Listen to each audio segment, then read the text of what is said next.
Magluluto naman tayo ng chili garlic bangus for today's video. Dahil ang alam lang natin sa bangus ay palaging luto dito ay sinigang. Kaya para maiba naman ay isa ito sa masarap na luto sa bangus. At ito nga, naglagay na tayo ng asin at paminta para malasa ang ating prito. Piprituhin natin ang ating bangus. At ito nga, dumikit na sa kamay ko ang paminta at napunta lahat sa kamay ko. At isa-isa na nating prituhin ng ating bangus. Ganyan nga ang hiwa na ginawa ko sa aking bangus. At tinanggalan ko na lahat yan ng tinik. Nasa sa inyo naman kung paanong hiwa ang gagawin nyo. Dahil kayo naman ang magluluto, kayo ang masusunod.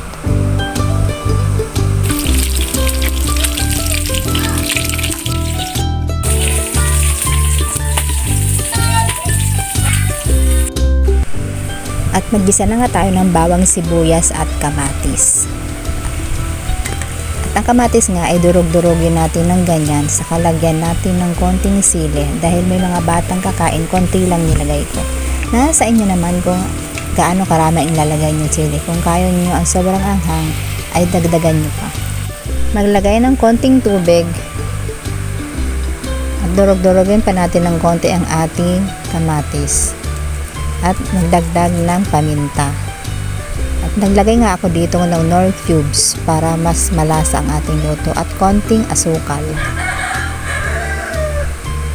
Halu-haluin lang natin ito ng konti at durugin pa ng konti ang ating kamatis kasi hindi pa siya nadudurog. Mas maganda kung mas hinog ang kamatis at nilagyan ko nga ito ng konting suka. At yan guys, nilagay ko na, nagdagdag ako dito ng, dahil meron naman tayong saging ay dinagdagan ko na ito para marami ang ating lutong ulam. Tinagay ko na ang ating pritong bangus. Kanina nga pala ay prinito ko rin yung saging. Kasa natin halu-haluin siya. At dagdagan pa natin ng sili. Hindi ko na dinurog ang sili kasi baka sobrang anghang na hindi na makakain ng mga bata. At yan na guys ang ating lutong chili garlic bangus. Isa na naman tipid ulam, simpleng ulam ideas ang napanood mo dahil natapos mo hanggang dulo ang video na to. Thank you for watching. Follow for more videos. Salamat!